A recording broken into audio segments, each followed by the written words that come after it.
What is going on, everyone? It is me, the Lone Vault Wanderer, and I'm here with a Bioshock video because of course I fucking am.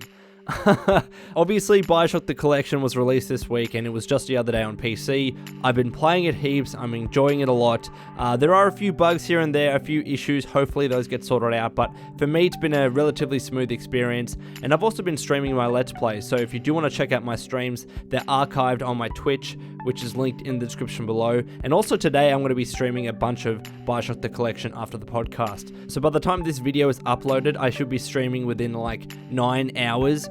Specifically, the time is going to be around 12 PM, Sunday the 18th of September, of course, at around 12 PM, Australian Eastern Standard Time. So do the time conversion, whatever that is for you. I'll be streaming roughly around then, so please follow me on Twitch, by the way. I do stream there when I can on the weekends, and Bioshock The Collection has been my main focus, and more specifically, the very first Bioshock game. So, because of all this hype and marketing with Bioshock, there's been a lot of focus on the franchise, and in the description below, you're going to be seeing an article from Rolling Stone. They actually interviewed the creator of Bioshock, Ken Levine, and specifically, it's entitled Inside the Making of Bioshock Series with creator Ken Levine. As Bioshock The Collection hits stores, the game's former creative director explains why he may never make another one. Now, we all know that Ken Levine walked away from the Bioshock franchise a couple of years back, where he closed down Irrational Games, which was the original developer and creator of the Bioshock franchise. And he walked away from it, he had enough, and he's working on a much smaller game, but he's still within the 2K and the Take-Two family, which is good. And we all know that that happened. He walked away, he was sick of Bioshock, but in this interview, he really does give some amazing and incredible insights into his thought processes behind why he actually left behind the Bioshock franchise, this franchise he created from nothing to something spectacular. And of course, I'm a huge Bioshock fan, and reading this particular interview and just seeing some of the troubles that Ken Levine went through, both development-wise and also health-wise, has really given me a newfound appreciation for what he's done for the franchise and for the games that he's created, and also for him just as a developer and as a human being.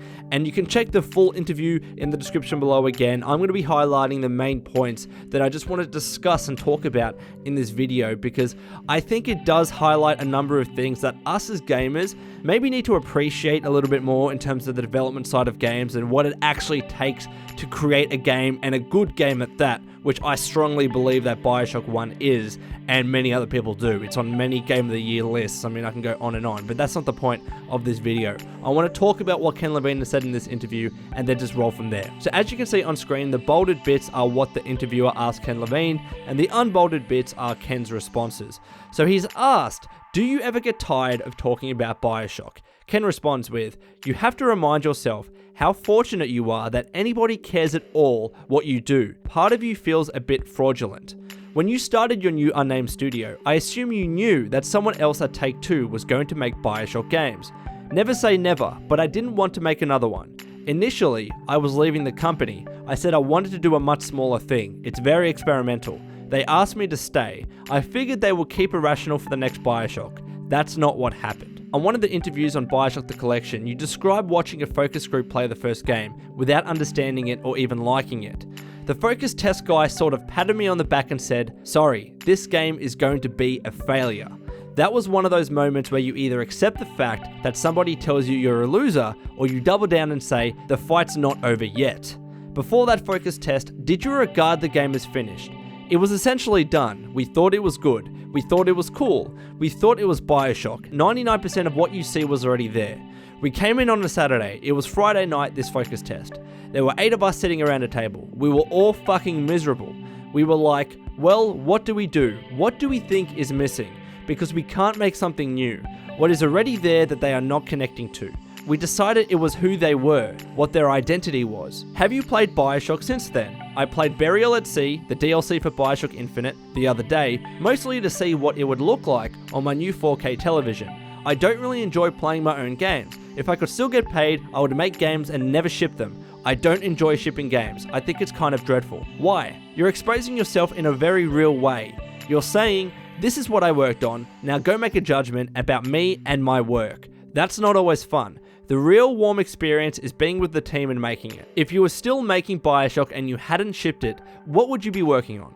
I wouldn't work on it forever. I would have finished it and then put it in a box. Bioshock probably could have used another 6 months to a year to make it perfect, but eventually you have to stop. The gunplay was good, but not great. We didn't have a ton of experience with that, and the ending lagged a little bit. I love Bioshock Infinite, but to what extent is it the game that you saw in your mind? For you, it's an experience that you play. For me, it's the 5 years making it, and all the things that happened while making it, and the health problems I had during it. I saw a picture of myself when we first announced it. That was 2010. And then I saw a picture of me after I did an interview on NPR when we shipped it in 2013. And I looked 10 years older. It changed my life in terms of what it did to my health and what it did to my view of making games and my relationship with people. Managing 30 to 40 people where you know everybody's name is a very different process than managing 150 people. You walk by people in the studio and you don't know who they are. There's a certain kind of person, man or woman, who thrives in that situation, who are a captain of the industry. I'm a creative. I'm a writer, basically. More like a showrunner on TV. I think the natural expectation was that I would go on and do the next bigger and better Bioshock game. And I think I'll fail if I do that. I think I'll lose my mind and my marriage, and so my solution was to quit. Is there anything you regret about either of these games? I'm not a happy person. I have crushing anxiety all the time, which is crazy because I wake up, I look at my beautiful wife and my beautiful dog and my beautiful home and the beautiful people I work with and these things I've created and these fans, and I say, how the fuck can you be unhappy? Well, we're a miserable species. I am born with a depressive, anxious brain, so I am full of regret. I use regret to say, how can I do it better in the future? If you were satisfied, you would never create anything. Creation comes from a sense of dissatisfaction with what the world is. If I was sane, I would just go and live on an island. You have a passion to make things that, quite often, are going to make you unhappy, that are going to put you into situations that are stressful, that are going to separate you from you and your family at times, that are going to open you up to criticism. You could fail. So just sit back for a second and picture yourself first playing Bioshock for the first time, any of the Bioshock games, especially 1 or Infinite because that's what Ken Levine worked on with Irrational Games. And just think that was a great game, or maybe you didn't enjoy it, there were some bugs, there were some issues, and then put yourself in the shoes of Ken Levine, who went through all of that shit to essentially enable us to enjoy a game for 15 to 20 hours. It's really such an incredible thing to me to sit back and think, I enjoyed this game for a very short amount of my life, yet it took Ken Levine years and years and years in the face of people telling him that this game was going to fail. And in any event, he pushed on just so individual people could each have 10 to 15, 20 hours, however long the game was and it took you to finish, just to enjoy this experience for what for us is a very insignificant part of our lives. And then when you take Bioshock Infinite into the equation, this man who created these games that I absolutely love and millions of people absolutely love, jeopardized his family relationships, jeopardized his marriage, jeopardized his relationships with the people he worked with. He was about to go insane. As he said, crushing anxiety, people told me we were going to fail with this game. Additionally as well, there were other interviews of him talking about how when he initially shopped Bioshock out to publishers, no one gave him a second thought because the game would have been too expensive to make. And it was only until that they had a feature on a news website that publishers actually started to take interest. So this game initially was a pain in the ass, it seems, to get off the ground, and then even once it did, they came to a 90% completion state, and playtesters didn't like what they saw, and someone pat him on the back and said that, sorry, this game is going to be a failure. It is all of these background and underlying facts that make up games development, and in particular here, made up the development of Bioshock, that I really do think that us as gamers start to need to appreciate a little bit more.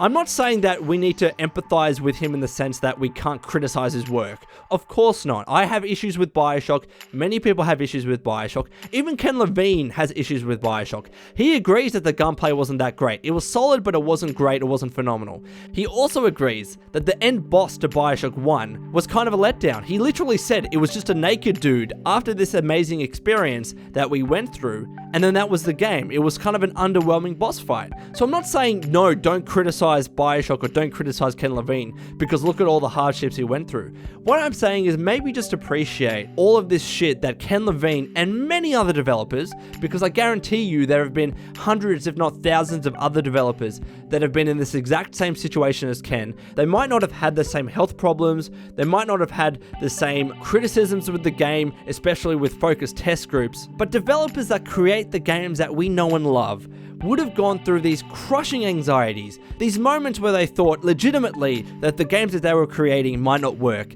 and then even after releasing a game, having it criticized openly by thousands if not millions of other gamers. I honestly, genuinely could not picture myself in that situation. To put your heart and soul into creating these games for years, and then after 10 to 20 however many hours, for gamers to sit there and say, this is going to be a failure, or this game sucks, or it's a piece of shit, why did you make this game? Like, holy fuck, how could you deal with that? How could you confront that? And he went through all of that, of course, yes, because it's his career, and yes, of course, because he's getting paid for it, but he's also gone through all of those hardships just so us as gamers can play a game and enjoy a franchise. And yes, after playing Bioshock, I loved it, and I will always talk highly about it. I don't care what people say about it, I loved it, and I will constantly tell people how great of a game, and let alone a franchise, that Bioshock really is, especially the first game. I absolutely adore that game, it's one of my favorites of all time. But reading this interview, after seeing what Ken Levine went through, both emotionally, physically, and health-wise, it's just given me an all-new appreciation of Ken Levine as a creator and of Bioshock.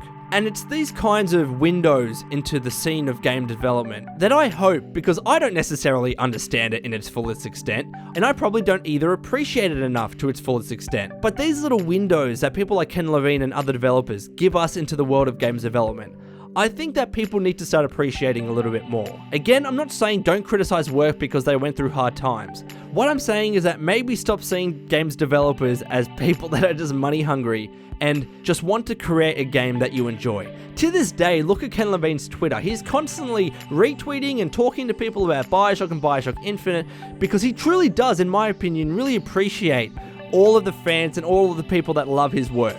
And I think it's time for us as Bioshock fans and us as gamers with regards to developers a bit more generally, just to sit back and say thank you for putting all of your hard work into these games and into these franchises. They might not be perfect, there might be bad games, there might be good games, but fuck, I do appreciate what you did. And especially in the case of Ken Levine, the fact that he pushed through and persevered through anxiety problems, into problems with his marriage, into severe problems with his health, just really did make me appreciate, honestly beyond words, what he did in developing and creating Bioshock. Because it's a game that I will cherish for the rest of my life. And that might sound like I'm over exaggerating, but he put 4 to 5 however many years into creating this game, and I really do think that people that played Bioshock and enjoyed it do need to thank him for it.